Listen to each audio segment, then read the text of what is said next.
Welcome to Would I Lie to You, the show with naked truths and well-dressed lies. On Lee Mack's team tonight, a stand-up comedian who is the king of the puns, it's Tim Vine.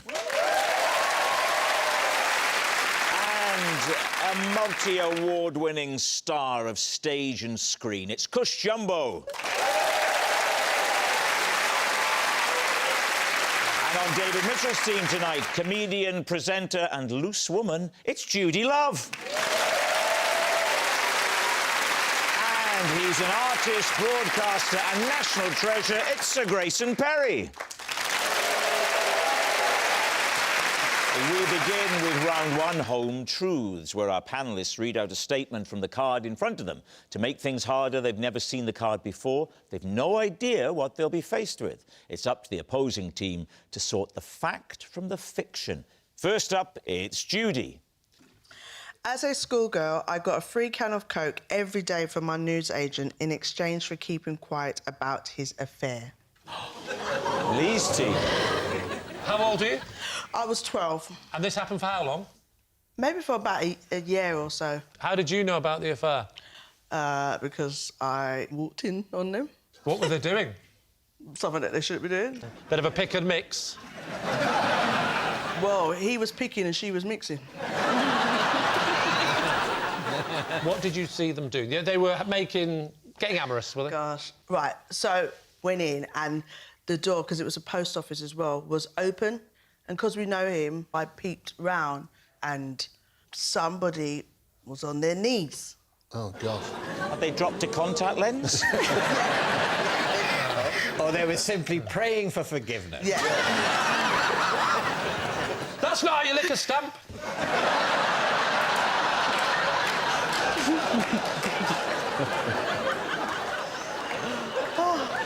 He went, oh, they all kind of, like, made noise, and I kind of... Oh, just checking if you was all right, so I was just checking if you was all right. What did he say? And he was like... Oh, yeah, I'm fine. Yeah. Did you know who she was? Yes. She was a member of the local community. She definitely was part of the community. Was she married? Yes. So they were both married? Yeah. Not to each other? No. At what point did you have the actual deal where you said, I need to be paid with cola? Right, so I didn't go in for a couple of days, but back in those days they had... Do you remember the jelly sweets that was a watch? Oh, yeah. Yes. I loved those sweets, and that was the only one that ever did it. So after 2 days, I was like, you know what? I'm going back in there. And then he was like, oh, no, take some more. You can have some more. And I was like, you never give anything free. So I said, can I have a cola as well? And he was like, OK. And I was like, OK. So and at then no stage did he say to you, don't tell anyone? It was all just done with looks and stuff? I went back again. He gave me more sweets. I said, can I get a cola? And once I realised he was going to give it to me every time I went in... You realised you were on... Yeah. So, in a way, by you talking about this on national television, you've reneged on the deal. Well, I haven't said their name, and I haven't said where I lived at the time. Where did you live at the time? How long did the fizzy drink deal go on for? Oh, that went on for time until... I'd definitely say at least... Last week. Still getting them delivered to my house now. What do you think, Tim? I don't mean in general, I mean about this. Yes. I think it's true because your description of the sort of looks backwards and forwards and it rings true to me. I'll go with whatever you think. I'm not sure. Are you 51% even towards one or the other? Oh, I see what you mean. You'd have to be sure, Is that but... part of the game, or do you just not want to decide? I don't like deciding. OK. Because I like someone to blame. OK. There's no right and wrong answers. Well, I mean, yeah, there are. I'm going to say true. True. OK. We'll say true. That ain't true. Judi, it was a while ago. It was shocking. Very. But was it true? It definitely was a lie.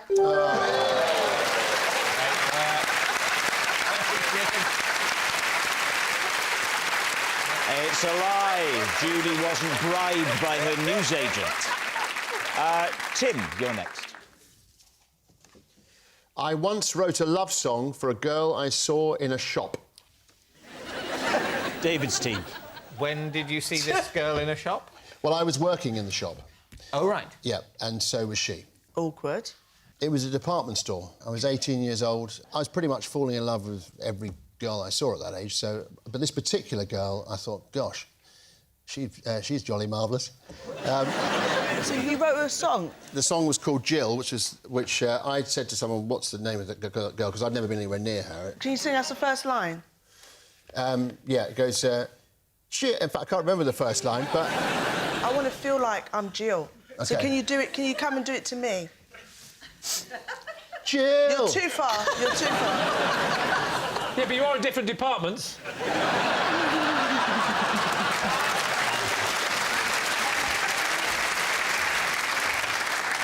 And what happened? Is Jill typing? Is she serving a customer? What is she doing? It was my understanding I came over here to sing. Jill! I can't bear it anymore. It's destroying me inside. Jill! I am coming back to you. Yeah, I've made up my mind. That's it.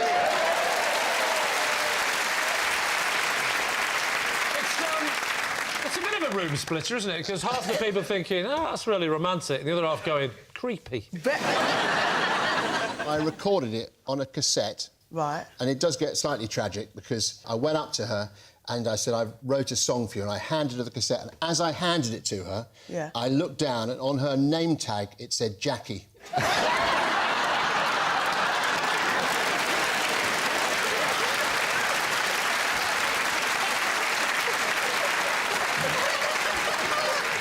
What do we reckon? I think it's a lie because it was too funny. It was too funny. I love the detail of the Jackie on the name badge because I was thinking about name badges. Exactly. But then maybe Tim was as well, as he invented the story. He is a comedian. Should we go for that last bit? I think we're going for a lie. OK, Tim, it was a heartwarming story. Very. Truth or lie? Every word of that is true.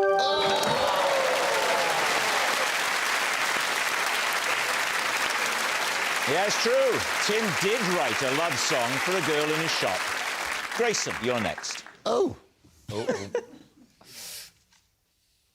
Whenever I drive the car, I can't help but make vroom vroom noises. Please, team. You mean you? You actually go vroom vroom while it's going along? Yeah. I suppose it goes back to when I was a kid and you're playing with cars, you know, and the cars now, they waft, Yeah. don't they? They go... And so if you're going into a roundabout... you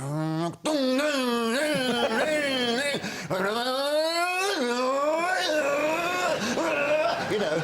Yeah. So you get, you know, and so you're on board. You're on board. How long have you been doing this for? I do it unconsciously, I think. Unconsciously, when you're driving? Yeah, I don't know. I didn't pass my test until I was 30 because I was always a motorcyclist, you see. So I was used to the noise. That's quite late to pass a driving test, isn't it? Yeah, David, how old are you now? I'm 49. And when did you pass again, remind me? I haven't passed. Oh, you haven't yet. passed, have you? That's it. Have you ever tried? Have you ever sat your test? Once. And what happened? What do you think? Well, we know you failed. What happened? No, you know, I crashed into a mobile library and exploded. Did you go back in time? Mobile library. Well, it was in the past. Was it a DeLorean that you were driving?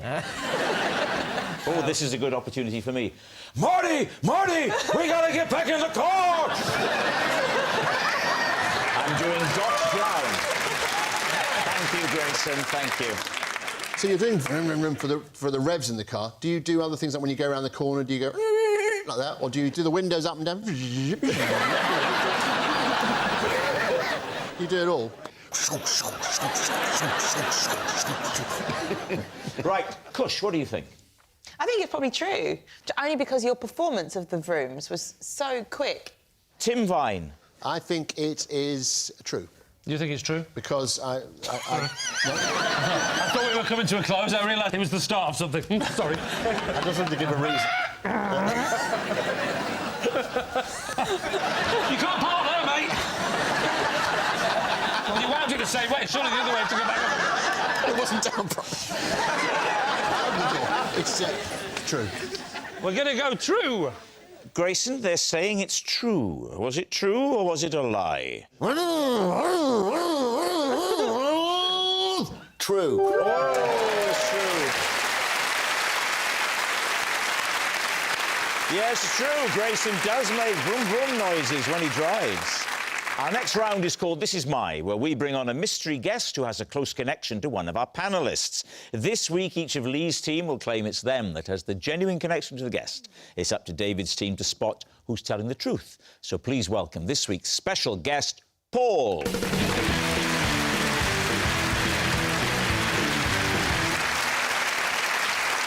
So, Cush, what is Paul to you? This is Paul. I left my OBE in his chip shop. Right. Tim, how do you know Paul? This is Paul. We got together to launch a brand new snack, Tim Vine's Bendy Biscuits. Finally, Lee, your relationship with Paul. This is Brother Paul, and I'm ashamed to say that he's the monk that I got drunk. So there we have it. Cush's fast food friend, Tim's biscuit buddy, or Lee's hammered holy man. David. Excellent. So, Cush, and congratulations on the OBE. Thank you. Congratulations on the Thank you very OBE. much. You've got an OBE, haven't you, Rob? I've got the MBE, just below the OBE. That's like the Carabao Cup of medals, isn't it? Yes. They say when you get these honours, they say what it's for, don't they? Yes. And what did they list of yours? Services to drama.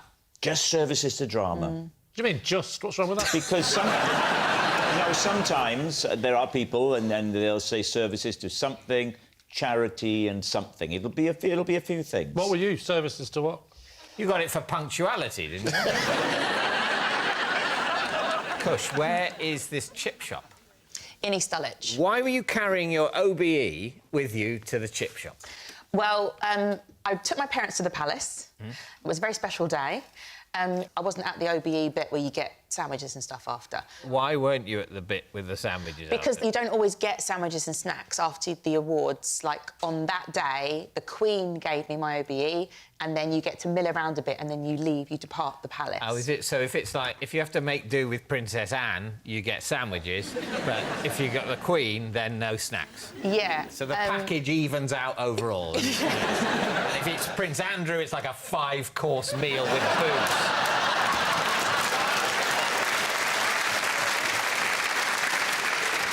So we headed back to where I lived, to a pub, and then my parents headed off home, and I went to my local chippy, where Paul works. Must have been going up towards midnight or something. So I went in to get some chips. What else does he sell in the chip shop? In the Codfather. The chips. Codfather. Yeah, that's what it's called, the Codfather. Codfather. Yeah. When you go in there, everybody knows that Paul loves, like, Scarfacey, Italian Nice. movies. Nice. Like, he's got all that stuff up on the Got wall. a slight Tony Montana look about him, hasn't he? You could imagine him stood there with a machine gun saying, "Say hello to my little friend."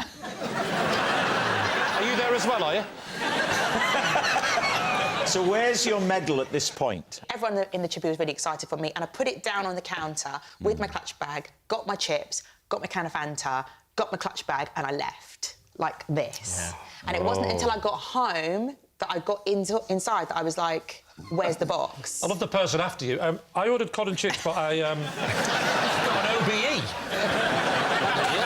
But by that time, Paul had closed, so I literally spent the most fretful night waiting to find out if it was in there. I went back at like 3 because that's normally when he starts to open and heat things up. Oh, he don't open at lunchtime. He's not a kebab shop, Judi. He's a proper chippy.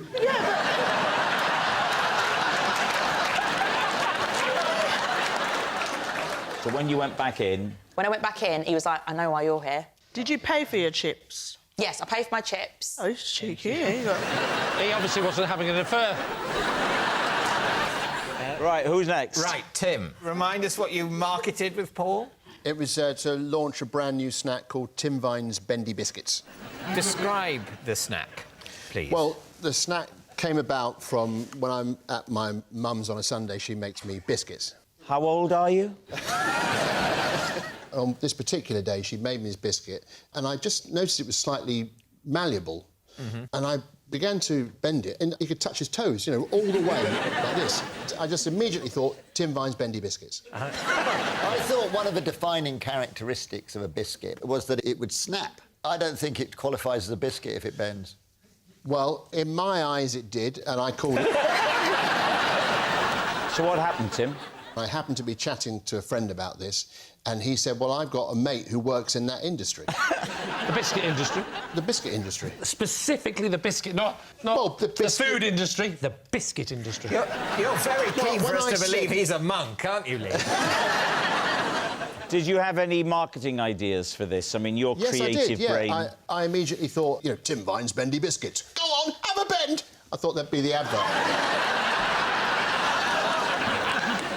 Who did Paul work for in the biscuit industry? I don't know the name of the company. I wasn't there to try and quiz him what his background was. He lived in a massive house with loads of statues in the garden, and I thought, this guy's successful, and it's down to biscuits. You went to his house? You went to his house for the meeting, and it's a huge house with statues in the garden. Did he wear a top hat and drive a Rolls Royce? Paul said, let's do a tasting. So this is where the empire crumbles, if you like. I got that, and I explained everything to my mum, and blow me, she couldn't find what it was she did to make them bendy. She made several attempts. They were getting crumblier and crumblier. Well, I mean, she did one biscuit, it was like sand, you know, and I said, it's going in the wrong direction. We want to make it bendy. Tim, how long ago did your stuff happen? About 2 years ago. Oh. I know you assumed he was a child, but no, that happened in his adult life.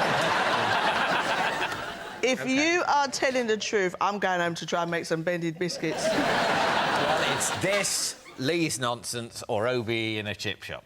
That's what we've got. Oh, you're not even asking about me. You've already got into summary mode. OK, Lee, how did you get brother Paul drunk? Well, I was trying to promote my new Lee Mack's Rigid Rich Teas. No, we were at a party. Whose party was this? This was a guy called Peter.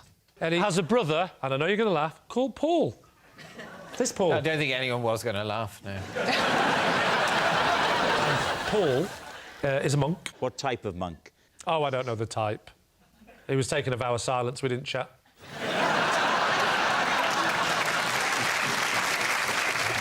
Now, you claim you got him drunk. Under what circumstances? Well, Paul had asked me... At Peter's party, Paul Peter's asked parties, we were picking pecks of pickled pepper, and... we went... He asked me to get him a drink. So he's let out for a special day because it's his brother's party. Why is he not dressed as a monk now? Because it would be a bit of a giveaway that it was...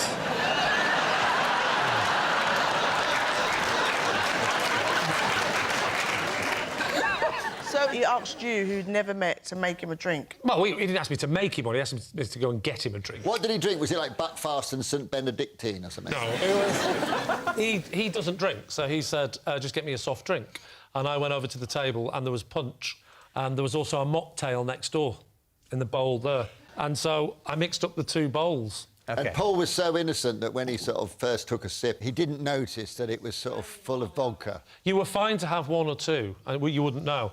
But 26... When he became drunk, I mean, can you remember any particular Oh, he incidents? was a completely different person. Really? Oh, like that. Well, so what did he become? There isn't a God, you know.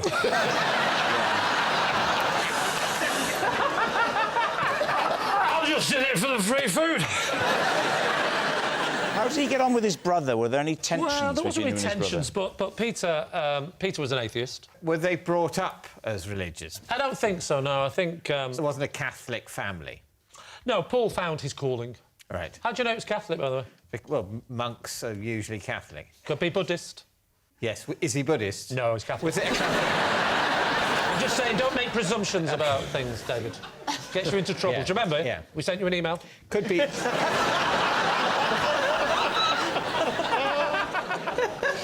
OK, but it was, in this case, Catholic. And do you know the order? Just one mocktail, please.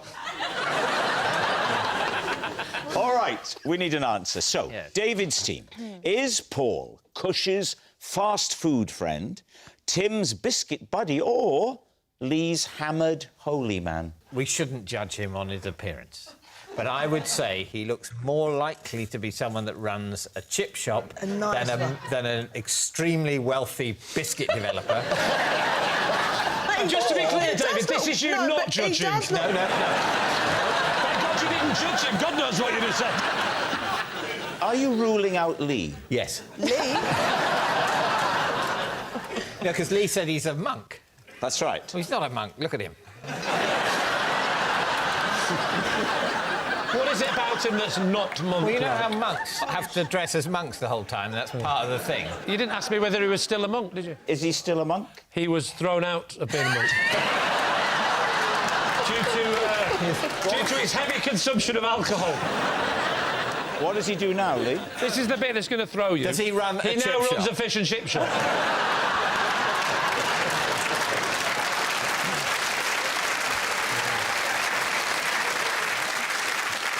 Well, I've been to an investiture at the Palace and they don't serve any food, so it's believable, I think. Yeah, it is. It's unlikely but believable, and the other two, they seem impossible.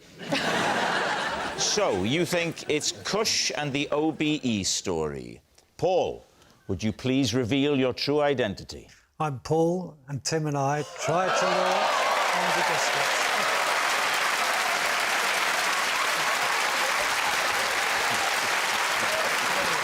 Thank you, Paul.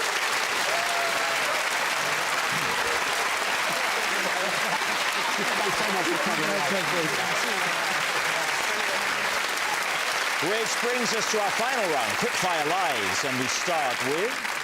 It's David. I once went to the opera, but found it so unbearable, I spent the last hour secretly listening to an audiobook. Lee's team. OK, what was the opera? It was La Bohème. I've seen La Bohème. Can you tell me what it was about? Is it set in Paris? Go on. Well, am I right? Because I don't want to carry on. They were like in a room. In a room. And one of them dies, I think, at the end. Is this the La Bohème that you know and love? Don't know, I've never seen it. Who had taken you there? Whose idea was it? So a friend of mine called, his name's Stephen. I don't know if you believe that or not. He'd arranged a group trip to see this, and it was dark. We were sitting still. So did you pop your pods in surreptitiously? I think they were headphones with a wire. But if this was Stephen's idea, were you not worried that this would look a bit rude in front of Stephen? No, he's a good friend of mine. Did you nudge him and say, you Enjoy. don't mind, do you? Or did you just do it? I thought that might put them off their singing, and I didn't want them to slow down. Would you have had to take the iPhone out, though, to get onto that particular site? It wasn't already on and loaded. I had to furtively take it out. Cush, if you're doing one of your wonderful stage performances and you glance into the audience and you notice a sort of figure there going... fiddling in his pocket.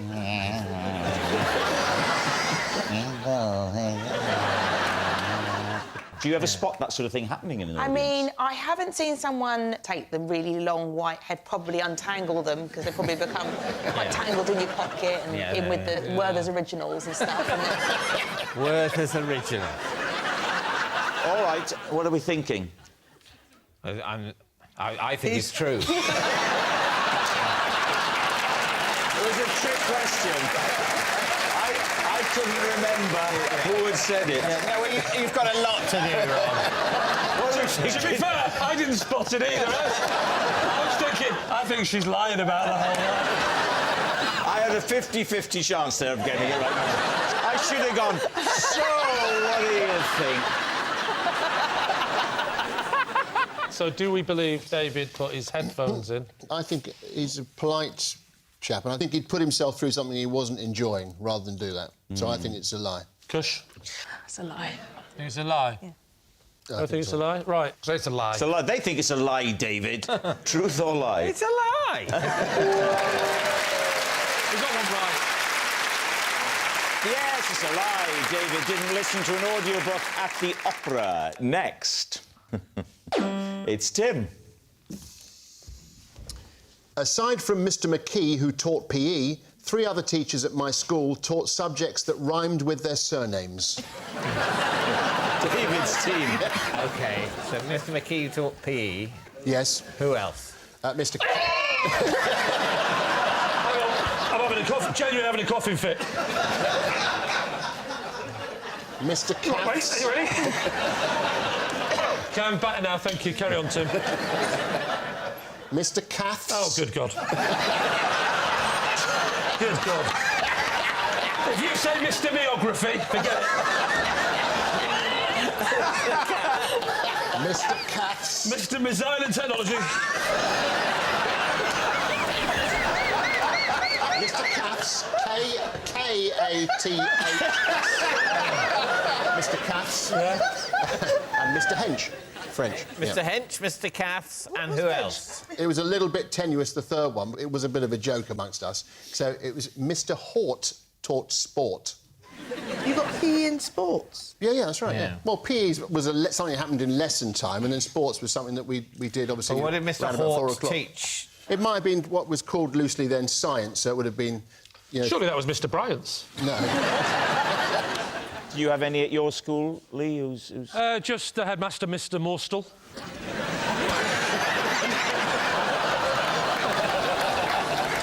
Well, what do you think, Judi?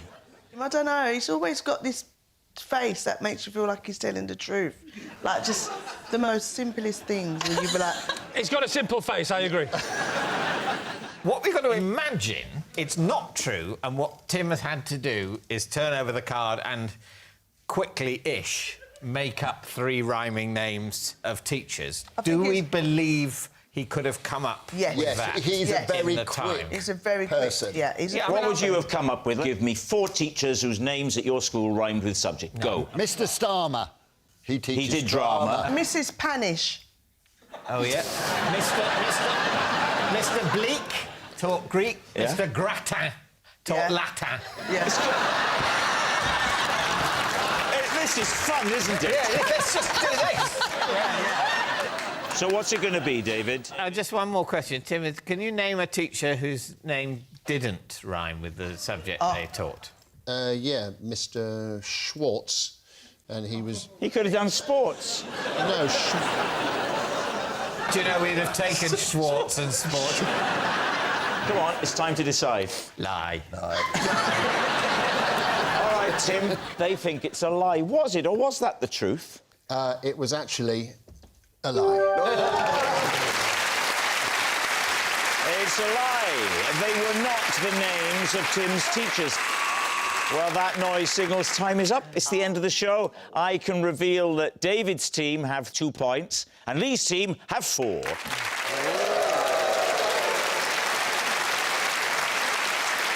Thanks for watching. We'll see you next time. Good night.